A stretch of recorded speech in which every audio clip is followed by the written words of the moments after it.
tous contesté l'intention homicide. 7 hommes qui devraient être placés en détention provisoire, ils sont âgés de 20 à 26 ans, la plupart sont étudiants. L'un d'eux, on le connaît, il est assistant parlementaire, ça a été confirmé par le procureur. Il s'agit de Jacques-Élie Favreau, ce collaborateur du député LFI Raphaël Arnaud. 2, a dit encore le proc, ont des antécédents judiciaires. 3 déclarent avoir fait partie ou être proche de la mouvance d'ultra-gauche. Voilà les maigres informations délivrées ce matin.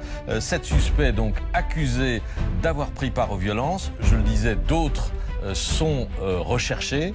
Est-ce qu'il a dit qu'il s'était identifié? Il a dit...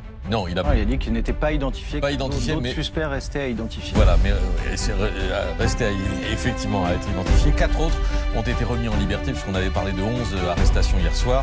3 femmes et un homme soupçonnés de les avoir aidés à se soustraire à la justice. Ils seront convoqués ultérieurement pour répondre de recels de malfaiteurs. Sur le plan politique, la tension reste vive, mais rien n'a bougé depuis hier. Non, Jean-Luc Mélenchon et LFI restent arc-boutés sur la défense de leur député Raphaël Arnaud, dont la démission est demandée de toutes parts. Le cofondateur de la Jeune Garde ne quittera pas l'Assemblée nationale et il ne sera ni suspendu ni exclu du groupe LFI.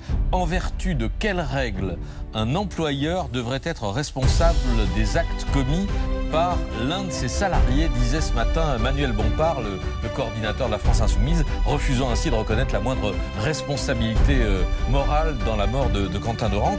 Mais quid de la responsabilité de la Jeune Garde, mouvement lié aux Insoumis, dont la présence est avérée, évidemment, sur les lieux des violences.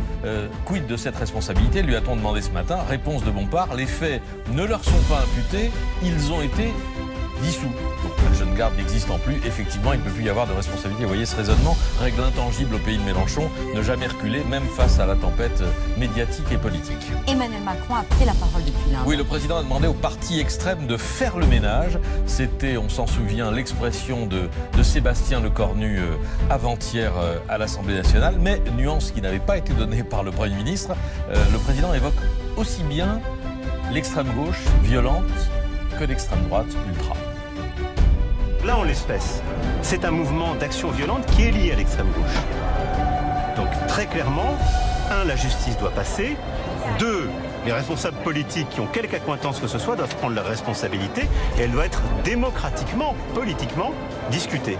Ensuite, il y a de l'autre côté à l'extrême droite également des mouvements violents. Ces mouvements doivent être combattus, continuer d'être éradiqués et rien ne saurait les justifier.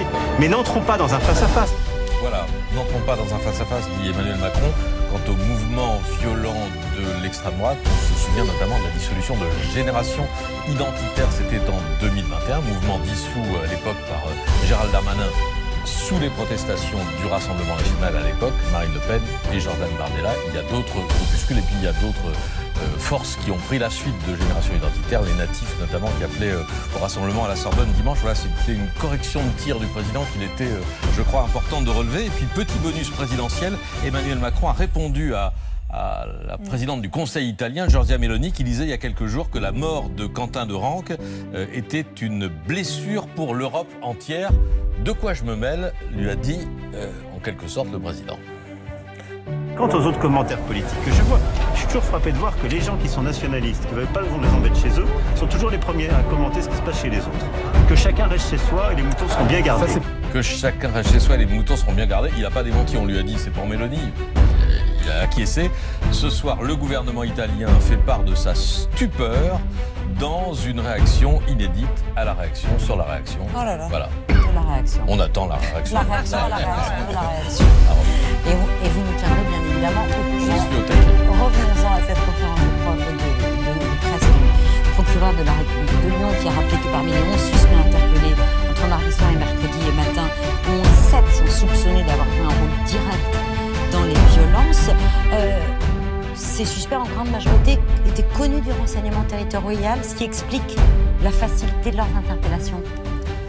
Le travail des policiers aussi explique la rapidité de leurs interpellations. Et oui, ce sont des jeunes qui, pour la plupart, sont connus des renseignements parce que la Jeune Garde est implantée depuis très longtemps à Lyon, est présente dans de nombreuses manifestations, sous son nom propre avant sa dissolution.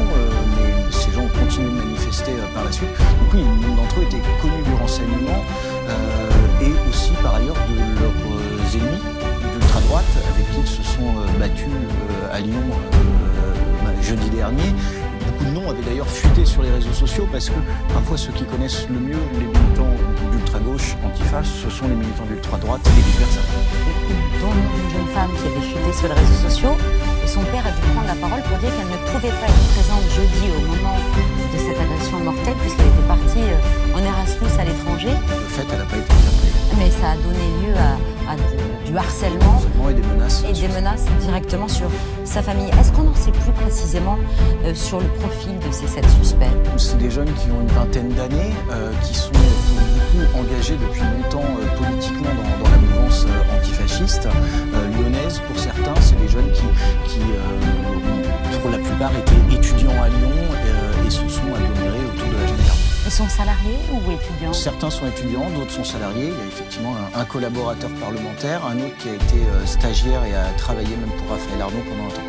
Dont on peut penser qu'ils sont descendus spécialement à Lyon pour l'occasion. Après, beaucoup sont originaires du secteur. Oui. Ça, c'est l'enquête qui devra le déterminer. Est-ce que effectivement ces gens étaient à Lyon parce que certains vivent à Lyon, sont originaires de Lyon, ou est-ce qu'ils sont allés à Lyon parce qu'il y avait une conférence de Emma Hassan? Ça, Ça peut être un élément quand même de contexte intéressant. c'est un élément de contexte, mais beaucoup sont originaires notamment de la Haute-Loire, de la Loire, ou des zones périphériques de Lyon.